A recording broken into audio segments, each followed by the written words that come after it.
your parents make a decision for you, whether it be like a medical decision, like you going to the doctor and stuff like that, or just like a normal decision like no you can't do that or yes you can. Well, how would you feel if it's a life or death medical decision and they made it for you and you couldn't even put in your 2 cents? Well, what if they make the wrong decision according to the government and the government takes you away from your parents? Well, there was a case where that happened, and Cassandra C. is a 17-year-old fighting to end her court-mandated chemotherapy for terminal cancer. The court has ruled that she lacked the maturity to make her own medical decisions. Keep in mind, this girl is 17. In 2 months, she will turn 18. In the 2 months, she could have made another decision, saying, no, I don't want it. But until then, her parents had to make the decision for her. So to summarize her whole story, she was diagnosed with terminal cancer, given 2 years to live. Then she refused chemotherapy. She thought it was a poison and she didn't want to kill herself that way. She'd rather have a quote-unquote from her natural death. Since she refused the treatments, her parents wanted to respect her wishes because her parents saw her as mature. So they did not take her to any chemotherapy appointments, any doctor's appointments, and the doctors called the government on her. And she was taken from her parents, placed with a temporary guardian, and then forced to receive chemotherapy. She's only allowed to see her parents with someone else in the room, and she has a guard by her door 24/7. I mean, how would any of you like to live like that?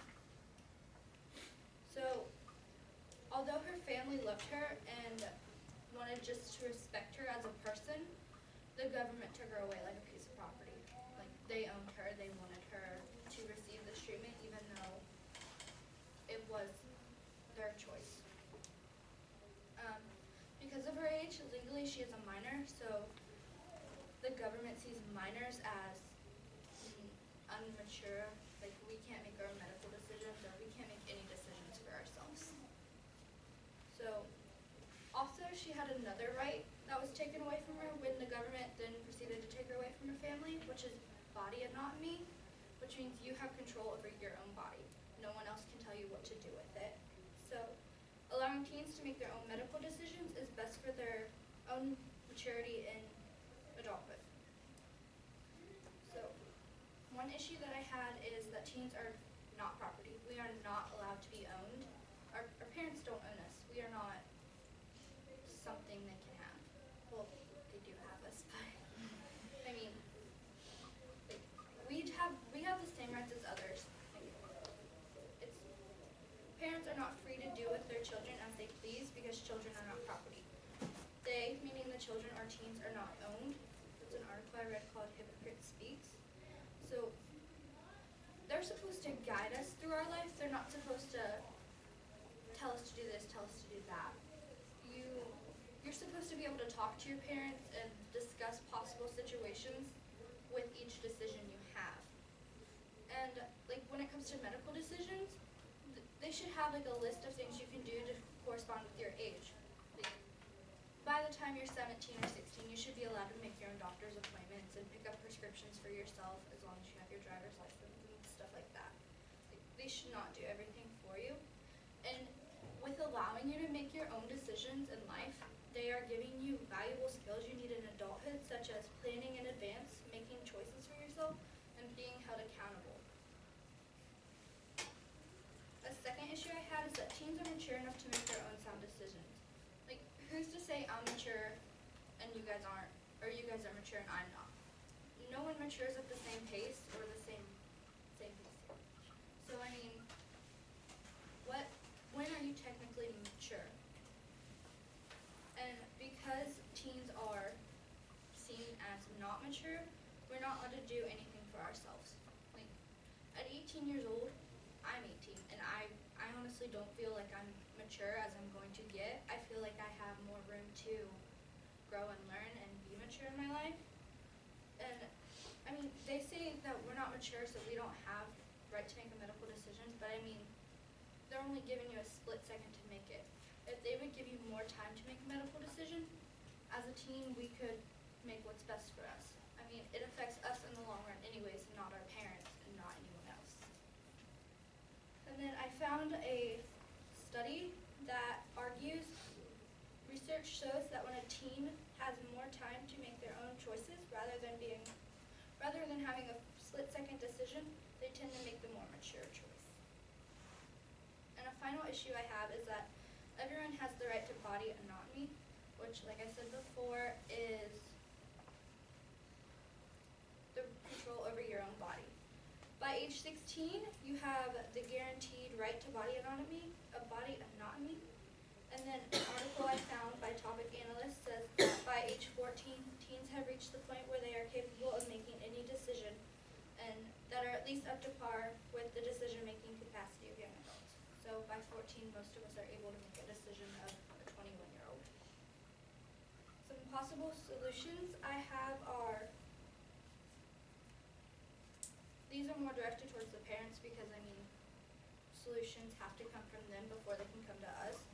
So have a list of things you can do for the teen. They shouldn't do everything for you and let you do things for you. And they should express guidance, not control. And then as teens, we should talk to our parents and tell them that you want to do things for yourself. And with that, you can learn things you needed for adulthood.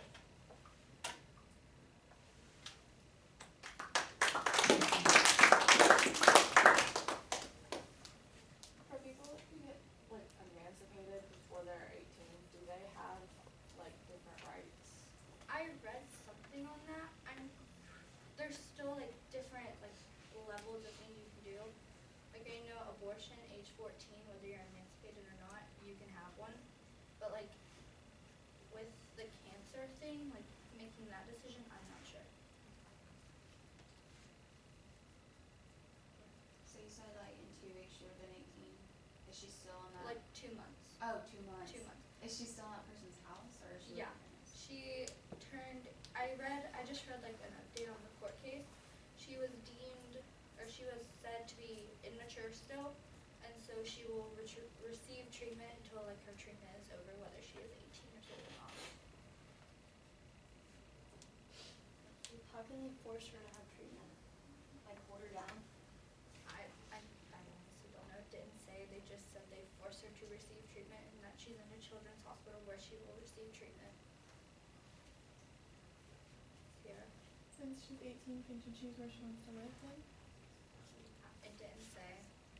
I mean, I would guess yes, but then again, since she's under a court-mandated treatment, I guess she has to stick it out until she is done with treatment. I don't know if you said this, but is this in the United States? Yeah, it's in Colorado. So you believe there should be like a fluid or like a changing level of like adulthood? Someone that, Pretty much, yeah. so you would say that someone the age of 15, or as you stated, someone the age of 14 has the ability to make sound decisions as a 21-year-old? Okay. As long as they have enough time to make the decision, don't like give them 1 hour to make a decision. Give them a couple of days so they have time to think about the consequences and stuff of their actions. Is this the same girl that stopped treatments and like only did like the THC, like marijuana treatments? I think so.